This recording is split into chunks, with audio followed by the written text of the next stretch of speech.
शासनपति प्रभु महावीर स्वामी को हम वंदन करते हैं। सभी गुरु भगवंतों को तिकोतों के पाठ से वंदन करते हैं। श्रद्धावान भाई और बहनों, आपके अंदर विराजित आत्मा को माजलगांव से सुभाष कोठारी का सादर प्रणाम, सादर जय हिंद। उत्तराध्यायन सूत्र के 8वें वर्ग पर मेरा ये 21वां वीडियो है। इसके पहले हम 16वें गाथा का चिंतन कर रहे थे। कशीनम पी जो इमम लोये परिपुन्नम दलेजा इक्कस तेना विषे न संतु से ईय दुपरिय इमे आया जहाँ लाओ तहाँ लोहो लहा लोहो पवड्डई 2 मास कयम कज्जम कोडिये वीन निट्टयम। गुरु भगवंतों ने 16 और 17 ये 2 गाथा के अंदर कहा है कि जैसा जैसा तुम्हारा लाभ बढ़ेगा वैसा वैसा लोभ बढ़ेगा। गुरु भगवंतों ने इस 2 गाथा के अंदर कपिल मुनि का उदाहरण रखते हुए हमें समझाया है। अगर तुम्हें संसार में स्थिर रहना है, तनाव मुक्त रहना है, तो तुम्हारा लोभ क्यों बढ़ेगा? जैसा जैसा लाभ बढ़ेगा, फिर लाभ बढ़ेगा तो फिर हम काम नहीं करना क्या? लाभ कब बढ़ेगा?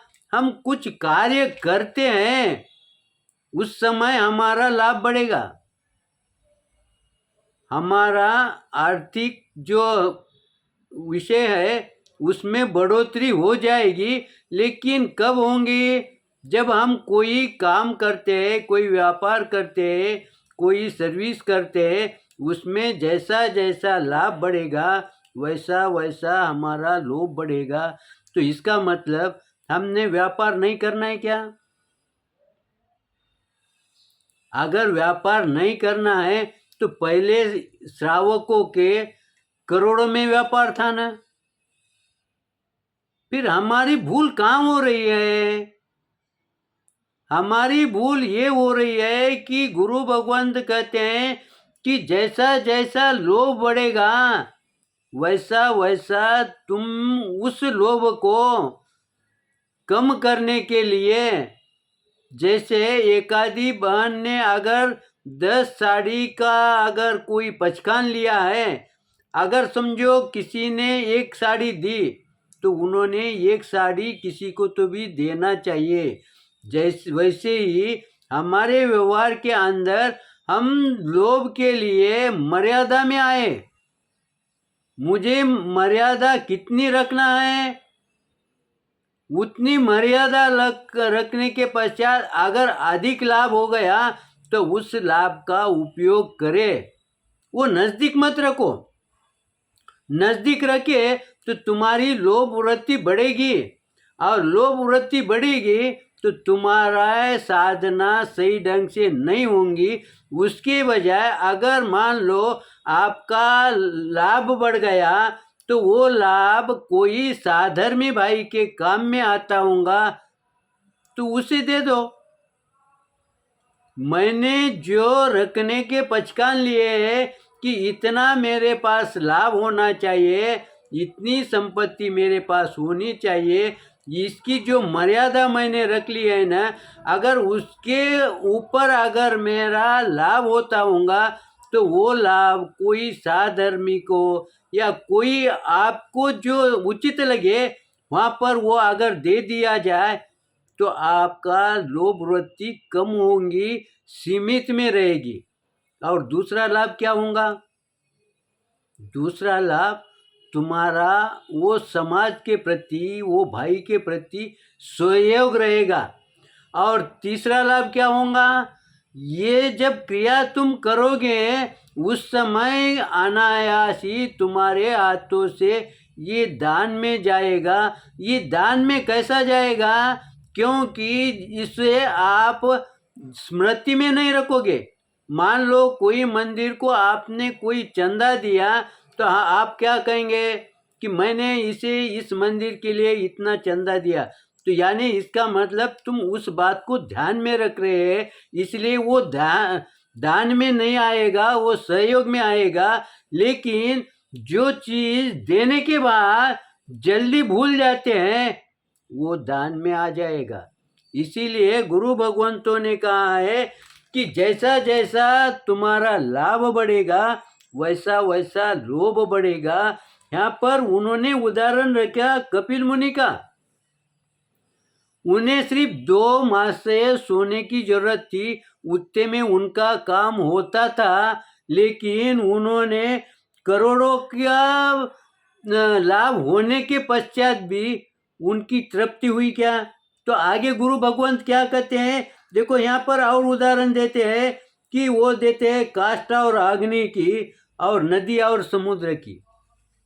यानी कोई आग लगी है, उसमें तुम कितना भी ईंधन डालते जाएंगे तो वो आग आपको रोकेगी क्या? कितना भी लाया तो वो भस्म ही होगा। दूसरा उदाहरण दिया है कि कोई नदी का जल सागर में मिलता है, तो सागर उसे रोकता है क्या, मुझे बहुत हो गया बोल के? कितना भी लाया तो वहाँ समा जाता है। वैसा ही हमारी लोभ वृत्ति जो है, ये सागर के समान है या अग्नि के समान है। इसमें कितना ही समाया जाता है, लेकिन हम मानव है, पंचेंद्रिय है, हमें सोचने की क्षमता दी है, प्रभु का सानिध्य मिला है, गुरु का सानिध्य मिला है, तो हमने उसका उपयोग करना चाहिए कि नहीं? फिर कौन सी जगह पर करना चाहिए कि वो जो लाभ हो रहा है ना, वो लाभ की मर्यादा होनी चाहिए कि मुझे यहाँ तक लाभ ठीक है। अगर समझो आपकी तृष्णा बढ़ती होंगी, तृष्णा पर काबू नहीं पाते होंगे, तो उस समय तुम अगर थोड़ा सा उसमें वृद्धि करे, या कोई जो लाभ हुआ उसमें का 10% मैं वापस मेरे पास रखूंगा और 90% मैं समाज में साधर्मी भाई को दे दूंगा, ऐसा भी करे तो भी कुछ न कुछ आपका लाभ होगा कि नहीं? और जब ये क्रिया तुम करोगे, उस समय तुम्हारा मन शांत रहेगा क्या, रहेगा कि नहीं रहेगा? उसे शांत करना पड़ेगा क्या? और इससे क्या हो जाएगा, तुम्हारे अंदर जो विचारों की श्रृंखला चल रही है ना, वो खंडित हो जाएगी। आपके विचार सीमित में आएंगे। अगर लोभ वृत्ति के कारण तुम अपने पास ही लाभ रखते रहेंगे, तो तुम्हारी विचारों की श्रृंखला बढ़ती जाएगी, तुम्हारा मन स्थिर नहीं रहेगा, तुम्हारे विचार स्थिर नहीं रहेंगे। लेकिन गुरु भगवंत कहते हैं तुम्हारे विचार में कमी लाना होंगी, तो तुम्हें क्या करना पड़ेगा? मर्यादा में आना पड़ेगा। और अंत में कपिल मुनि एक पुण्यवानी आत्मा थी, इसलिए वो सही समय पर सावधान बन गए। उनके जगह पर हम रहे होते तो क्या हो गए होते, भटक गए होते। लेकिन उनकी लोभ वृत्ति बढ़ते बढ़ते इतनी बढ़ गई, उसी समय उनकी पुनवानी जागृत हो गई। और उन्होंने क्या सोचा, अरे मुझे यहाँ पर कोई पूर्ण विराम नहीं दिख रहा, मुझे इसमें नहीं फंसने का है। झट उन्होंने राजा के पास जाके क्या कहा, मुझे कोई भी सोना नहीं चाहिए। देखो, जो व्यक्ति कुछ समय पहले राजा से कहता है कि मुझे सोचने के लिए समय दो, मुझे कितना चाहिए सोना, ये सोचने के लिए समय दो, वही व्यक्ति, वही आत्मा कुछ समय पश्चात कहता है कि मुझे अब 1 मास की भी जरूरत नहीं है। ये परिवर्तन क्यों आ गया? क्योंकि उनकी पुनवानी समय पर जागृत हो गई। वैसा हमारी पुनवानी समय पर जागृत होगी। ऐसी पुनवानी है क्या हमारी? फिर अगर समय पर पुनवानी जागृत नहीं होंगी तो समझना हम भटक जाएंगे।